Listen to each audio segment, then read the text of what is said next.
প্রতিদিন কারো সাথে কথা বলার অভ্যাস করবেন না। আসসালামু আলাইকুম বন্ধুরা, সবাই কেমন আছেন? আশা করি ভালোই আছেন।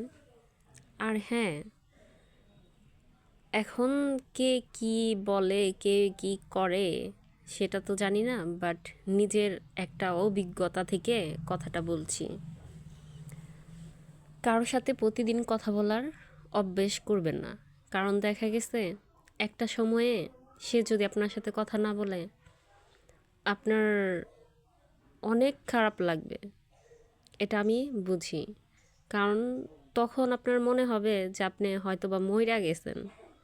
মানে আমার অনুভবটা এরকম ছিল। এখন কার কেমন ছিল সেটা জানি না। আর এটা বাস্তব কথা যে আপনার সাপ কখনো সোজা হইতে পারে না। ঠিক আছে? ওই দেখা গেছে সাপরে মাইরা ফেলার পরে আপনি সোজা করে রাখতে পারবেন। তো আপনাদের লাইভে দেখবেন কিছু কিছু ছেলে মানুষ আছে, তারা এক নারীতে আসক্ত থাকে না, বিভিন্ন নারীর প্রতি তাদের লোভ লালসা অনেক কিছু থেকে থাকে। তো আবার দেখা গেছে কোনো ছেলে মানুষেরা ঘরে বউ ঠিক রাখা বাইরেও পরকিয়া করে। তো তারা যখন যে মাইনকা চিপায় পড়ে, তখন আপনাদের দেখায় অনেক ভালো হয়ে গেছে সে, তার মতন ভালো একটাও পাবেন না। তো আসলেই কি তারা ভালো হয়েছে? ভালো সেটা আল্লাহই জানে ভালো হয়েছে নাকি না হয়েছে। তো আবার কিছু মানুষ আছে, অনেক মেয়েরা আছে যে অন্য মেয়েদের সুখ তাদের পছন্দ হয় না, স্বামী সন্তান নিয়ে বা স্বামী নিয়ে ভালো আছে, এরকম অনেক মেয়েরা দেখতে পারে না। তো কিভাবে ওই ছেলেটাকে নষ্ট করবে, কিভাবে ওই ছেলেটার সংসার ভাঙবে, এই চিন্তায় থাকে কিছু মেয়েরা। তো অবশ্য ছেলেও ভালো না, মেয়েও ভালো না, মিলিয়ে ঝিলিয়েই সম্পর্ক চলে। তো আবার কিছু মানুষ আছে কারো ভালো সে তারা মোটেও দেখতে পারে না, আপনি ভালো থাকেন সেটা তাদের পছন্দ না। তো পৃথিবীতে আসছি, আল্লাহ কত মানুষের সাথে পরিচয় করাইলো, কত কিছু দেখাইলো। আসলে এই পৃথিবীতে আমাদের কিসের জন্য পাঠাইছে? মানুষের সংসার ভাঙার জন্য? মানুষের সাথে দুই নাম্বারি করার জন্য?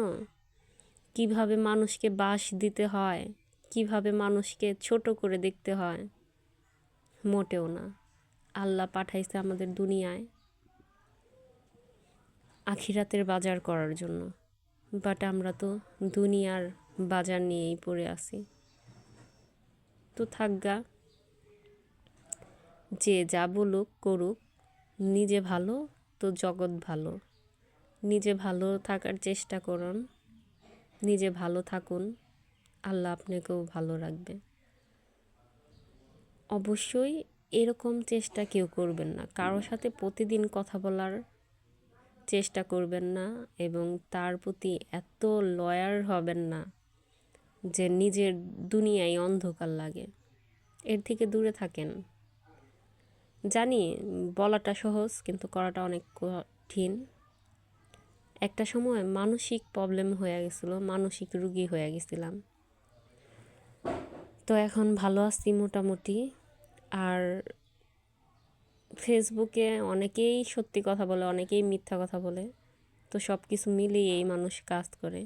আর আদৌ কি ফেসবুক থেকে টাকা কামাতে পারবো কি পারবো না সেটা তো জানি না, বাট আসছি, দেখি ফেসবুকে কতদিন টিকে থাকতে পারি।